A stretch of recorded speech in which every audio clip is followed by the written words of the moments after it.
I hated that job, and I clung to that job, and I stayed for 6 years. My parents didn't have much money, but they struggled to send me to the best schools. And one of the most important things they did for me is that once I graduated, I was on my own. Financially, it was my turn. I had so many dreams of where I wanted to go, who I wanted to be, and what I wanted to do. Theater companies I wanted to start with classmates, movies I wanted to be in, directors I wanted to work with, stories I needed to tell. But it didn't go according to plan. Peter was unemployed for 2 years after graduation. What I didn't have was cash,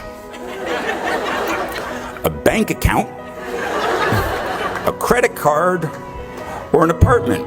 I just had debt.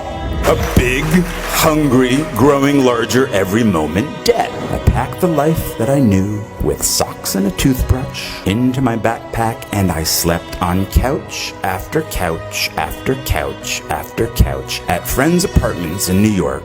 I dusted pianos at a piano store on Ludlow Street for 5 months. I worked on the property of a Shakespeare scholar for a year, pulling weeds and removing bees' nests. And then, finally, after 2 years of job and couch surfing, I got a job in application processing as a data enterer, and I stayed for 6 years. I hated that job, and I clung to that job. I moved up to the street, to my loft, and I still didn't have heat. But I did have hot water in my bathroom, which a friend of mine using said bathroom once shouted, "It smells exactly like a summer camp in here." I stayed for 10 years. 10 years in a place without heat, 6 years at a job I felt stuck in. Maybe I was afraid of change. Are you? When I was 29, I told myself the next acting job I get, no matter what it pays, I will, from now on, for better or worse, be a working actor. So I quit my position at the Professional Examination Services. I was terrified. And this risk led him to a path of success. He became Tyrion Lannister and eventually got other big roles. I got a low-paying theater job in a play called Imperfect Love, which led to a film called 13 Moons with the same writer, which led to other roles, which led to other roles. And I've worked as an actor ever since. But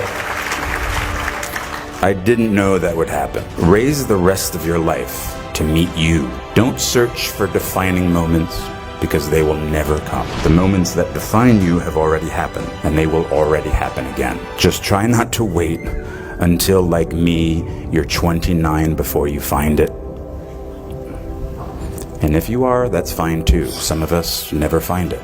But you will. I promise you. You are already here. That's such an enormous step all its own. Don't wait until they tell you you are ready. Get in there. I waited a long time out in the world before I gave myself permission to fail. Please don't even bother asking. Don't bother telling the world you are ready. What did Beckett say? Ever tried? Ever failed? No matter. Try again. Fail better. The world is yours. Treat everyone kindly and light up the night.